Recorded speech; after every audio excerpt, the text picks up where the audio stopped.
Senang sekali saya Mariska Unibala dapat menyampai Anda semua dalam acara Napaktilas Sejarah Situs Radio Malabar. Bersama dengan Wilayah Menjawab untuk tayang di Hadas TV.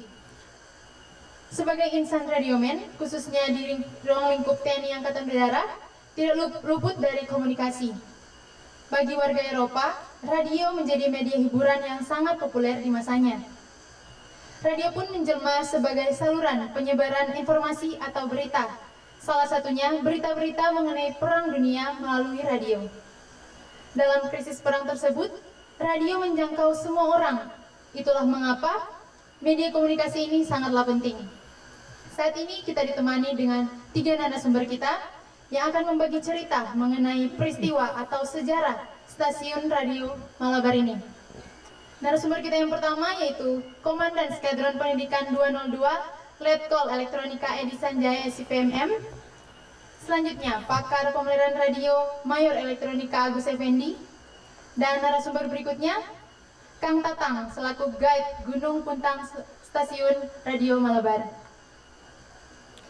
Mohon izin Komandan, jika berkenan untuk menjelaskan kepada kami semua kegiatan yang saat ini yang sedang berlangsung, Komandan.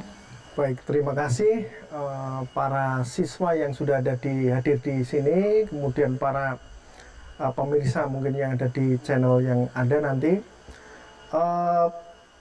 Pagi tadi, Skadik 202 Wing Dik 200 Lanut Sulaiman melaksanakan kegiatan Napaktilas dan penutupan MOS Susbamenjur Angkatan ke-42.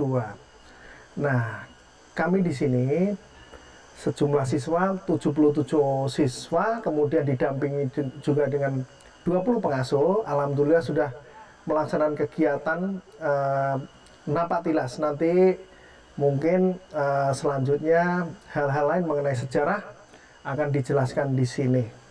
Demikian. Oke, Komandan. Selanjutnya mohon izin untuk mengapa lokasi ini dijadikan tempat untuk kunjungan tersebut.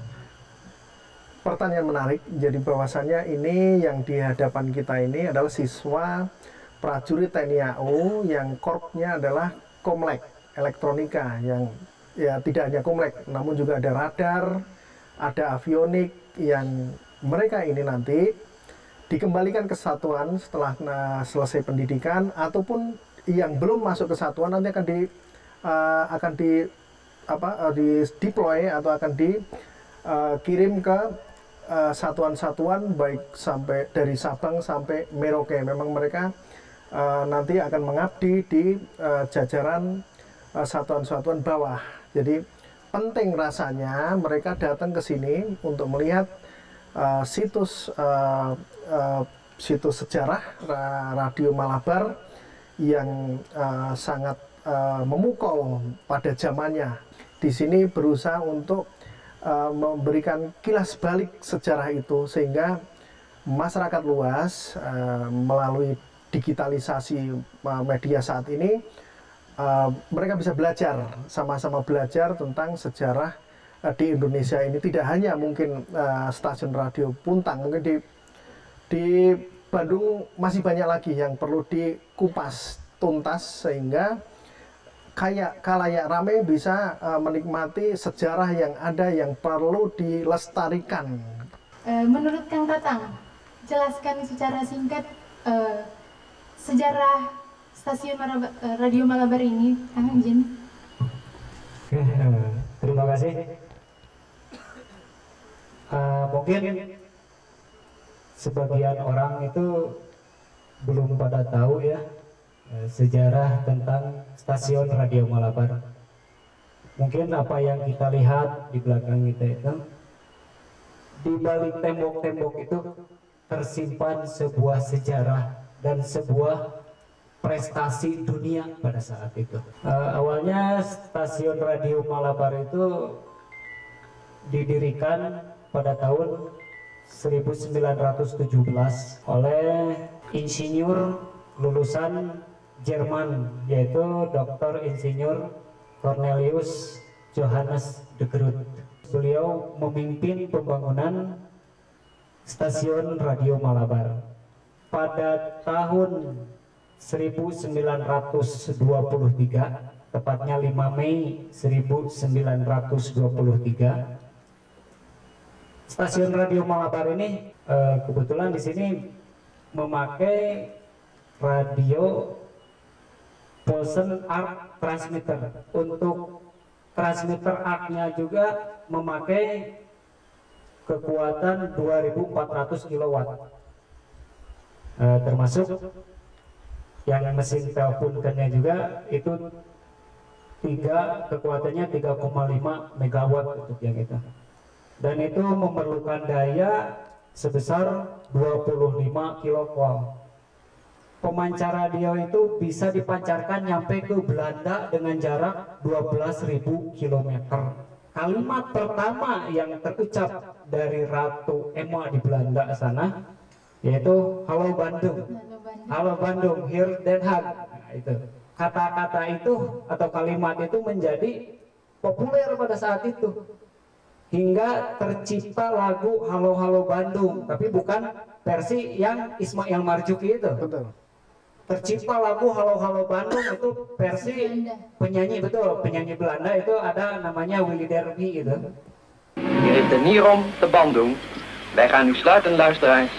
Vaarwel tot betere tijd. Leven het vaderland, leven de koningin. Ternyata sangat luar biasa sejarah situs Radio Malabar ini ya Pak. Nah, selanjutnya kami akan bertanya kepada Mayor Agus. Seperti yang kita ketahui bersama, bahwa Radio Malabar merupakan radio yang terkuat di dunia pada masanya. Oleh karena itu, dapatkah Bapak jelaskan propagasi radio yang bekerja tersebut secara umum ya Pak? Mohon izin. Baik, saya menjawab pertanyaan yang sudah ditanyakan. Kalau melihat dari tadi kontur di sini ya, ini awalnya kan lihat kok bukit-bukit dan sebagainya ya. Lihat ke daerah sebelah sana sini kok ketutup. Tapi kalau kita lihat lagi arahnya yang dari mulai di bawah sini ada tanah panah ke sana, itu menunjukkan ke daerah Belanda. Itu memang sangat memungkinkan sekali di sini untuk komunikasi menggunakan dengan frekuensi yang low frekuensi kalau tidak ya. Yang awal kita lihat juga di sini awalnya kok kenapa begini ya menggunakan ini, tapi kok bisa nyampe. Ternyata menggunakan arah ke khususnya mungkin di sini arahnya ke Belanda Pak ya. Nah ke negaranya beliau menyampaikan informasi yang disampaikan sama narasumber Pak Asep langsung ke Ratu yang di sana bisa komunikasi karena arahnya ke sana. Kalau ke belakang mungkin agak kurang bagus, tapi kalau ke sana iya mungkin sekali gitu. Karena ke sana itu kosong dan ini juga dia berada di ketinggian yang sekian ribu feet mungkin dari atas permukaan bumi, dengan mengarah ke sana ya mungkin sekali. Mungkin Kang Tatang tahu untuk jenis radio yang digunakan saat itu, Kang izin. Untuk jenis radio pada saat itu yaitu jenis radio telepon buatan Jerman dengan frekuensi very low frekuensi. Betul yang dikatakan Pak Agus ya. Karena kenapa pakai frekuensi itu? Pertama, frekuensi itu bisa kuat menembus dan pada saat itu kan masih masa-masa perang ya. Jadi frekuensi low itu bisa tidak terdeteksi radar karena di bawah itu. Dari mulai arahnya itu sesuai dengan arah yang dari gambar panah ini ya udah cocok sekali nih.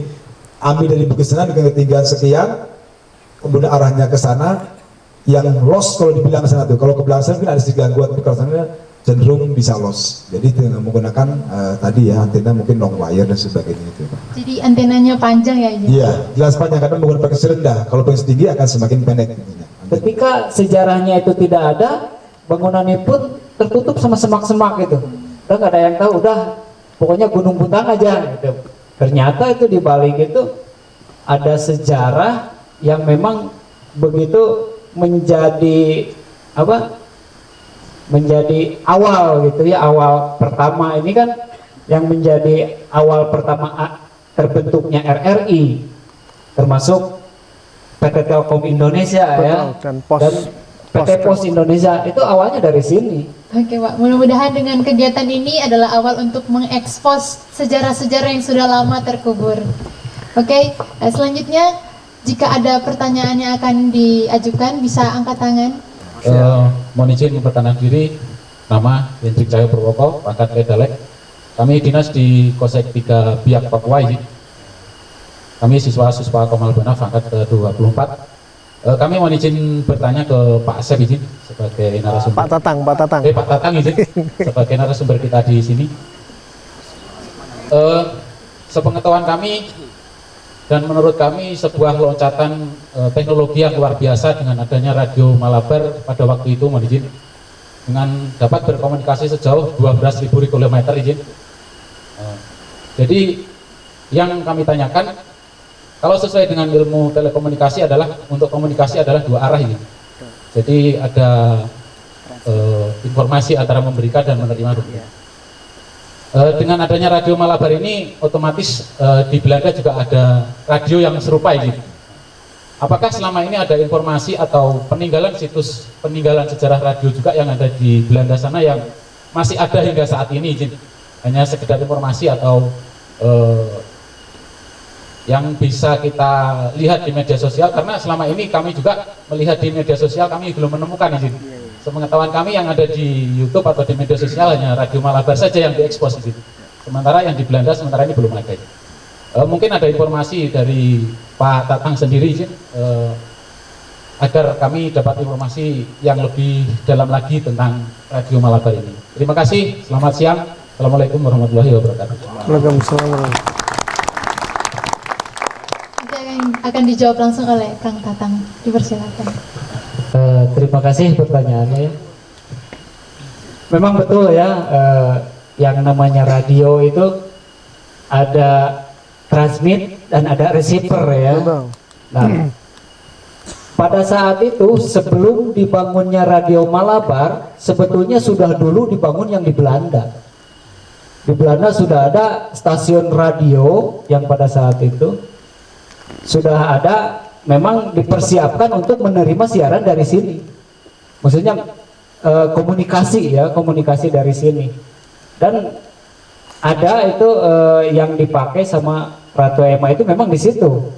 Di stasiun radio Kokcik kalau nggak salah itu ada namanya, diambil dari nama tempatnya itu. Diambil dari nama tempatnya, dan itulah yang pertama sebelum ini dibangun dulu di situ. Di Belanda itu dibangun dulu sebagai tempat penerima dari sini ya. Nah, setelah dibangun ini, baru ini setelah beres di sana sudah siap menerima segala macam, baru dari sini yang dibangun. Itu mungkin demikian. Assalamualaikum warahmatullahi wabarakatuh. Waalaikumsalam warahmatullahi wabarakatuh. Pertama-tama yang terucap dari hati saya sebagai pengasuh, kami merasa bangga khususnya pada narasumber Pak Tatang. Alhamdulillah telah memberikan pencerahan tentang situs sejarah Radio Malabar ini. Jadi tidak hanya siswa yang haus akan sejarah, tapi kami pun sebagai pengasuh buta akan sejarah, padahal dekat dari Lanud Sulaiman. Baru kali ini tahu, Pak Tatang. Terima kasih. Mohon izin Pak Tatang, hanya satu pertanyaan dari kami selaku pengasuh para siswa ini. Di situ kami melihat situs kolam cinta, yang bentuknya seperti panah. Mungkin ada kaitannya Radio Malabar ini sehingga dibentuk kolam cinta. Apakah ada sejarah percintaan antara orang Indonesia sama Hindia Belanda ini? Terima kasih Pak Tatang.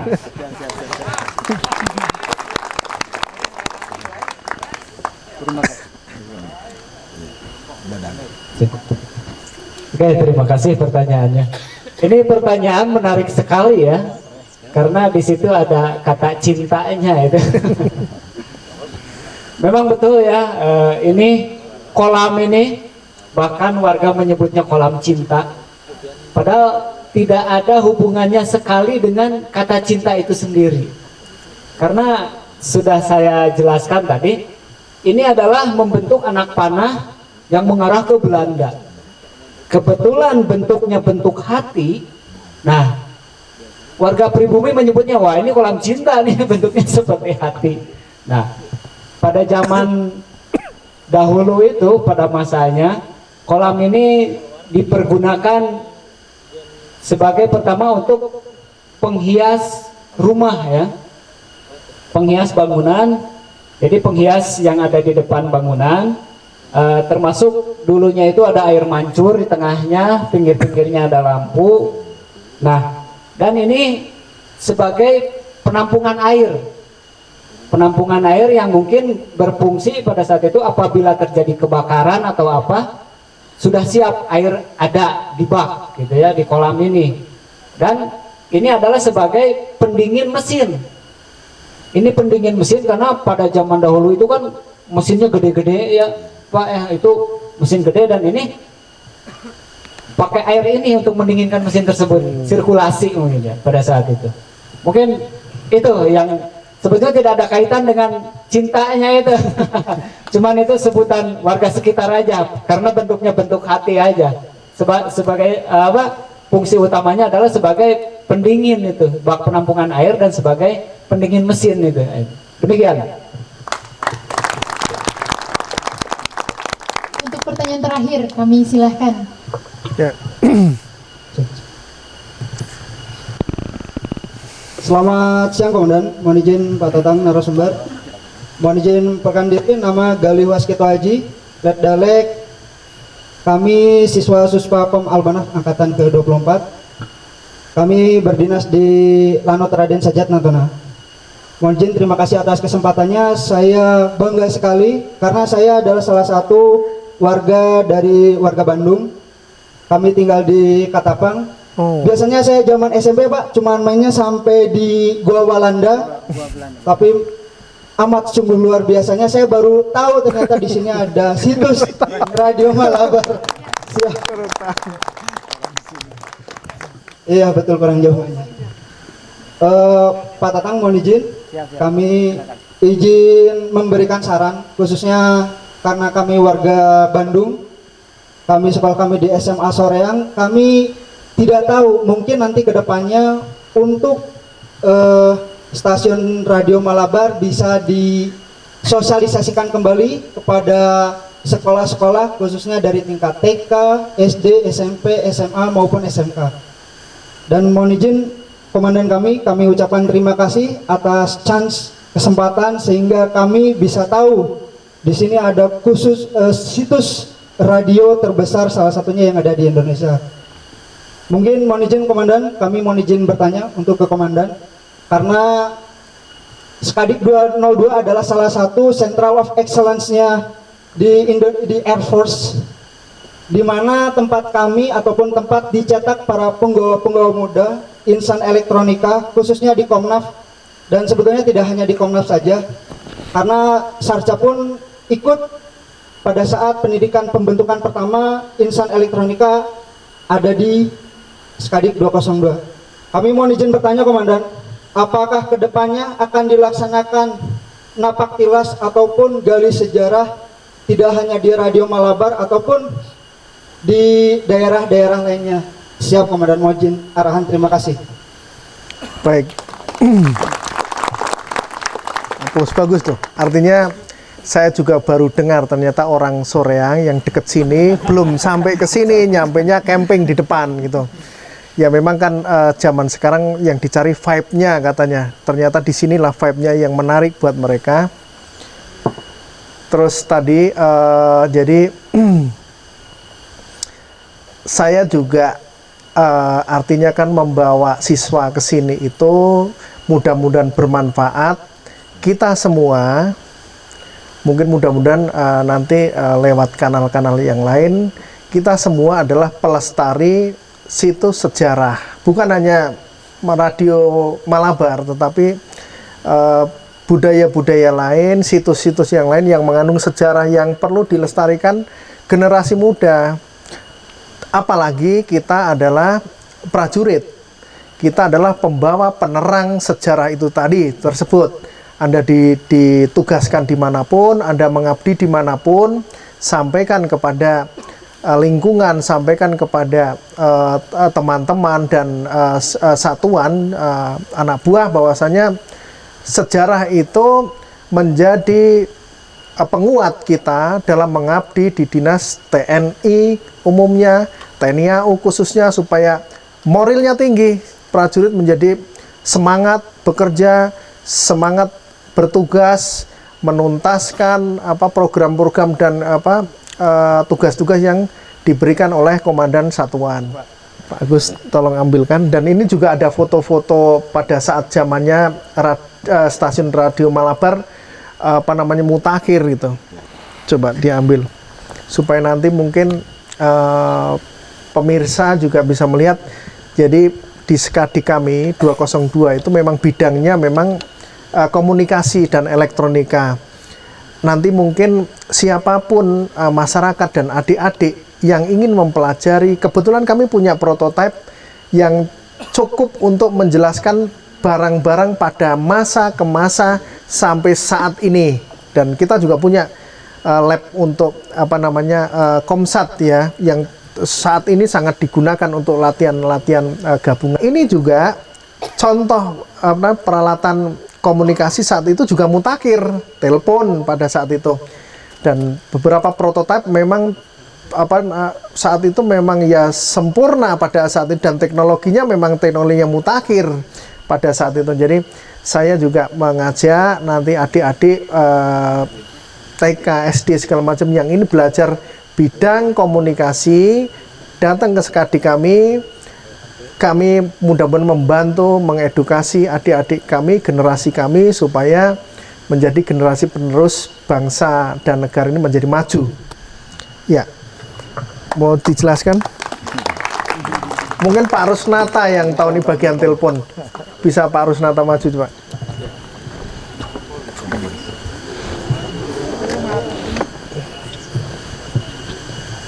Ya baik, rekan-rekan siswa. Ini telepon zaman dulu ini terbuat dari buatan Jerman ya, tahun 1885.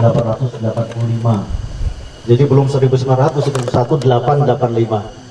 Jadi saat itu Jerman yang memiliki teknologi tinggi di bidang telekomunikasi, telepon, memproduksi ini yang akhirnya tersebar ke berbagai negara sampai masuk ke Indonesia.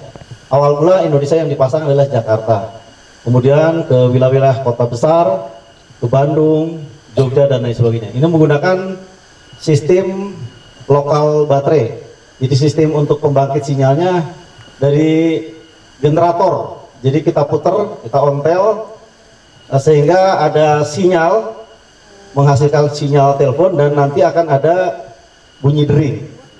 Kemudian untuk sistem switchingnya, sambungannya menggunakan sistem yang disambungkan secara manual. Jadi ada colokan yang dimasukkan ke dalam sentralnya itu sendiri. Setelah dicolokkan, maka di sana akan bunyi dering, sehingga di sana akan bisa menerima telepon komunikasi. Saya rasa singkatnya itu, mohon izin. Yang ini sama nggak, Anton? Oh, atau yang radio ini, Manpack? Radio mungkin Pak Agni. Sama ya? Sama. Ya, beda bentuk. Mohon izin, mungkin di sini ada radio yang cukup lama ya, mungkin di belakang sini, mohon izin. Pak, harus diambilkan Pak, biar dilihat di kamera. Ini radio Manpack ini ya, jadi ini digunakan biasa untuk pergerakan pasukan. Jadi sifatnya ini portable, maju bisa dibawa. Ya makanya mungkin dari data desainnya ini, bentuknya ini. Pak, ke depan ini. Nah, contohkan depan ini. Ya, nggak apa-apa, diperlihatkan. Oke, ya. Ini radio ini zamannya itu mungkin sangat canggih sekali ya. Tapi sekarang sudah jarang digunakan. Ini kenapa? Karena sekarang sudah menggunakan sistem yang lebih modern lagi ya. Cuman mungkin kalau menurut saya ini bedanya dengan dulu zaman sekarang itu untuk pemasangan ini radio ini. Jadi radio dulu itu cenderung fix daripada pemakaiannya ini dia kurang bagus, tetapi ini handal ini sebetulnya ya.